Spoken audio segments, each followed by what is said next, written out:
दोस्तों स्वागत है आपका अपने चैनल एनालिसिस वाला पे। तो आज है आपका 12 मई का जो आपका सेकंड शिफ्ट का एसएससी एमटीएस का जो एग्ज़ाम था वो समाप्त हो चुका है। तो आज के इस वीडियो में 12 मई सेकंड शिफ्ट के जितने भी जीके जीएस के प्रश्न थे सभी प्रश्न मिल गए, तो सभी प्रश्नों को डिस्कस करेंगे। तो चलिए शुरू करते हैं।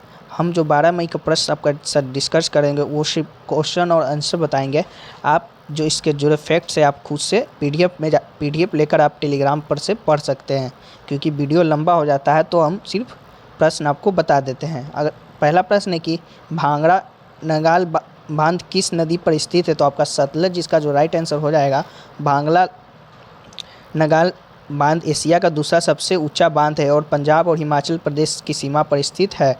भांगड़ा बांध सतलज नदी पर बना है। यह भारत का सबसे ऊंचा सीधा गुरुत्वाकर्षण बांध है, जिसकी ऊंचाई लगभग 207.26 मीटर और यह 168.35 किलोमीटर तक चलता है। चलिए अगला प्रश्न देख ले। अगला आया था कि रुक्मणी देवी अरुणले को पद्म भूषण किस वर्ष दिया गया, तो 1956 में आपका जो पद्म भूषण से सम्मानित किया गया था। तो इससे जुड़े आप फैक्ट्स पढ़ सकते हैं, आप देख सकते हैं, तो आप पीडीएफ लेकर भी इसे पढ़ सकते हैं। चलिए अगला देख लेते हैं। मोहिनीअट्टम शास्त्रीय नृत्य किस राज्य से संबंधित है, तो आपका इसका जो राइट आंसर हो जाएगा वो आपका केरल हो जाएगा।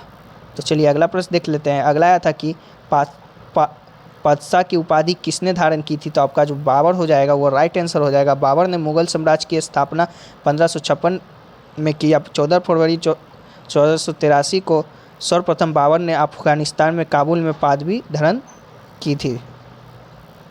अगला है कि what is full form of ENXO, तो आपका जो इसका फुल फॉर्म हो जाएगा इल नीनो साउथर्न ऑक्सीलेशन, आपका जो इसका फुल फॉर्म हो जाएगा। अगला आया था कि एक कैलेंडर ईयर में T20 में 1000 रन पहले भारतीय खिलाड़ी किसने किया था, तो आपका जो एक सूर्य कुमार आपका राइट आंसर हो जाएगा, सूर्य कुमार यादव।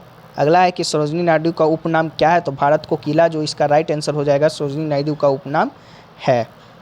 चलिए अगला प्रश्न देख लेते हैं। अगला आया था कि लोथल शहर किस नदी के किनारे स्थित है, तो लोथल की बात कर ले तो लोथल गुजरात का एक बंदरगाह शहर है जो भोगवा नदी के किनारे स्थित है, जो साबर नदी की एक उपनदी है।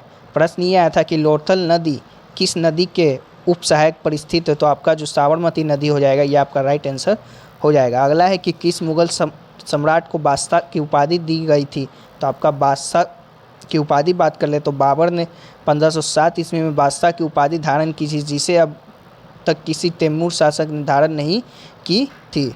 चलिए अगला है कि मुख्य न्यायाधीश की नियुक्ति कौन करता है, तो राष्ट्रपति आपका इसका जो राइट आंसर हो जाएगा। भारत के राष्ट्रपति सर्वोच्च मुख्यालय के मुख्य न्यायाधीश की नियुक्ति तथा अन्य न्यायाधीशों की नियुक्ति राष्ट्रपति करता है। चलिए अगला प्रश्न देख लेते हैं। अगला आया था कि शीतकालीन ओलंपिक में कितनों वर्षों का अंतराल होता है, तो आपका 4 वर्षों पर, जो कि प्रत्येक 4 वर्षों में आपका होता है शीतकालीन ओलंपिक। चलिए अगला प्रश्न आया था कि नारियल के तेल में कौन सा अम्ल होता है, तो नारियल के तेल में बात कर ले तो मौजूदा वसा अम्ल की प्रमुख मात्रा लोरिक अम्ल है। तो आपका जो वसा अम्ल या लोरिक अम्ल जो भी ऑप्शन में होगा आपका राइट आंसर हो जाएगा। अगला प्रश्न आया था कि रबर किससे प्राप्त करते हैं, या रबर के कालीकरण के प्रयुक्त धातु कौन सी है, तो रबर की बात कर ले तो प्रकृति रबर पेड़ों और लताओं के रस या रबर जीर से बनता है। प्रकृति रबर काफ़ी मुलायम होता है, इसे कठोर बनाने के लिए इनमें कार्बन मिलाया जाता है। इसका प्रयोग ट्यूब, टायर आदि बनाने के लिए किया जाता है। जब प्रकृति रबर को सल्फर के 3.5% भाग के साथ गर्म किया जाता है, तो इस प्रक्रिया को वाल्गीकरण कहा जाता है। अगला है कि ऐसी वस्तु जो स्थिर होती है और इसका उपयोग उपभोक्ता के रूप में किया जाता है उसे क्या कहते हैं, तो आपका जो ऑप्शन दिया हुआ था उपभोक्ता वस्तु दिया था, स्थिर वस्तु, पूंजीगत वस्तु, ये तीनों ऑप्शन दिए गए थे। और एक और दूसरा ऑप्शन दिया गया था, तो हम इन वस्तुओं को टिकाऊ उपभोक्ता वस्तु कहते हैं, तो टिकाऊ उपभोक्ता आपका राइट आंसर हो जाएगा।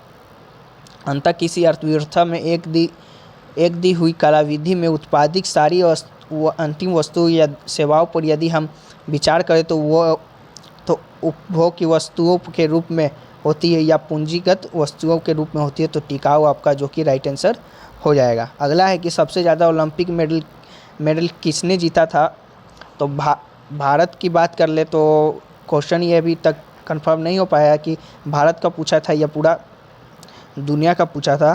तो माइकल फेल्प्स ने 28 ओलंपिक पदकों के साथ सबसे सफल पुरुष ओलंपियन हैं, आप इसे याद कर लीजिए तब तक। और अगर आप एग्ज़ाम दे के आ रहे हैं तो आप क्वेश्चन को भी कंफर्म कर दीजिएगा। चलिए अगला देख लेते हैं। अगला है कि गुरु पर्व किसकी याद में मनाया जाता है? तो सिखों के पहले गुरु नानक देव की जन्म को गुरु पर्व के रूप में मनाया जाता है, तो गुरु नानक देव आपका राइट आंसर हो जाएंगे। अगला है कि एनी बेसेंट ने किसकी स्थापना की थी? तो 1916 में उन्होंने इंडियन होम रूल लीग की स्थापना की और भारतीय राष्ट्रीय कांग्रेस की अध्यक्ष भी बनी थी। तो आपका जो होम रूल लीग हो जाएगा आपका राइट आंसर हो जाएगा। चलिए अगला प्रश्न देख लेते हैं। अगला है कि हवा को गर्म करने पर क्या होता है? तो यह विस्मित होता है कि हवा हल्का हो जाता है। हवा को ठंडा करने पर क्या होता है? तो ठंडी हवा सिकुड़ती है, संघन हो जाती है और डूब जाती है। तो आपका जो राइट आंसर हो जाएगा हल्का हो जाता है। चलिए अगला है कि गारो जनजाति निम्न में से किस स्थान पर नहीं पाई जाती है? ये पूछा था आपसे। तो गारो जनजाति की बात कर ले तो असम, मेघालय, नागालैंड और त्रिपुरा और बांग्लादेश के पड़ोसी क्षेत्र में जो कि आपका पाई जाती है। जो भी ऑप्शन में होगा आपका हो जाएगा। चलिए अगला है कि निम्नलिखित में से पादप कोशिका की विशेषता पूछा था, तो क्या है? तो बड़ी रिक्ता का आपका राइट आंसर हो जाएगा। एक पादप कोशिका सभी पौधों की मूल इकाई है। पादप कोशिकाएं यूकेरियोटिक कोशिकाएं होती है, जिसका अर्थ है कि उनमें से एक झिल्ली युक्त नाभिक और अंगक है। इसमें अन्य कोशिकाओं की तुलना में एक बड़ा रिक्तिका होता है। चलिए अगला देख लेते हैं कि रत्ना सागर के रचयिता कौन है पूछा था। तो आपका तुलसी साहब कृत जो कि रत्ना साहब के रचयिता माने जाते हैं, पर ऑप्शन में आपका क्या दिया हुआ था तो आप बताइएगा। चलिए अगला है कि छठ पूजा कहाँ मनाया जाता है? ये आया था, तो आपका जो बिहार हो जाएगा इसका राइट आंसर हो जाएगा, जहाँ की आपका छठ पूजा महत्वपूर्ण त्यौहार है, बिहार में आपका मनाया जाता है। अगला आया था कि कौन सी बेरोजगारी पर अर्थव्यवस्था पर प्रभाव नहीं पड़ता है? ये पूछा था, तो इसका जो आंसर हो जाएगा आपका ऑप्शन के अनुसार हो जाएगा। तो चलिए जान लेते हैं। बेरोजगारी सक्रिय रूप से रोजगार की तलाश करने की स्थिति है, लेकिन वर्तमान में कार्यरत नहीं है। बेरोजगारी के प्रभाव निम्नलिखित है: जनशक्ति संशोधन का व्यय, आर्थिक भार में वृद्धि। अगला है कि एक अर्थव्यवस्था के संग्रह विकास में बाधा, निम्न आय की वृद्धि। पाँचवा है कि प्रति व्यक्ति आय में कमी, कौशल उपयोग की हानि। जो आपका ये अर्थव्यवस्था को प्रभाव डालता है। तो आपका जो इनमें से ऑप्शन में आपका नहीं होगा वो आपका राइट आंसर हो जाएगा। अगला है कि इनमें से कौन सा मौलिक कर्तव्य है? तो मौलिक कर्तव्यों की बात कर ले तो आपका जो संविधान का पालन करते हुए राष्ट्रीय ध्वज और राष्ट्रगान का सम्मान करना आपका मौलिक कर्तव्य है। स्वतंत्रता संग्राम में सिद्धांतों का पालन करना आपका मौलिक कर्तव्य है। भारत की प्रभुत्ता और अखंडता की रक्षा करना आपका मौलिक कर्तव्य है। जब अपराहन किया जाए तो देश की रक्षा करें और राष्ट्रीय कर्तव्य का प्रदान करना आपका मौलिक कर्तव्य है। भाईचारे की भावना रखना आपका मौलिक कर्तव्य है। अगला है मिश्रित संस्कृति को जीवित रखना आपका मौलिक कर्तव्य है। प्रकृति पर्यावरण की रक्षा करना मौलिक कर्तव्य है। वैज्ञानिक सोच विकसित करना आपका मौलिक कर्तव्य है। सार्वजनिक संपत्ति को सुरक्षित रखना आपका मौलिक कर्तव्य है। अगला है कि उत्कृष्टता के लिए प्रयास करना आपका मौलिक कर्तव्य है। और 11वां है कि सभी माता पिता और अभिभावकों की जिम्मेदारी है कि वे अपने 6 से 14 साल बच्चों को स्कूल भेजें। यह भी आपका मौलिक कर्तव्य है। तो जो आपका कुल 11 मौलिक कर्तव्य है, तो इनमें से जो भी आपका ऑप्शन में होगा वो आपका राइट आंसर हो जाएगा। तो ये रहे हैं आपके 12 मई के सेकेंड शिफ्ट के, जो कि आपका 25 में से 24 प्रश्न मिल गए थे। 1-2 प्रश्न नहीं मिल पाते तो उन्हें हम PDF में शामिल कर देंगे। तब तक के लिए मिलते हैं किसी और टॉपिक के वीडियो पे। तब तक के लिए जय हिंद, जय भारत।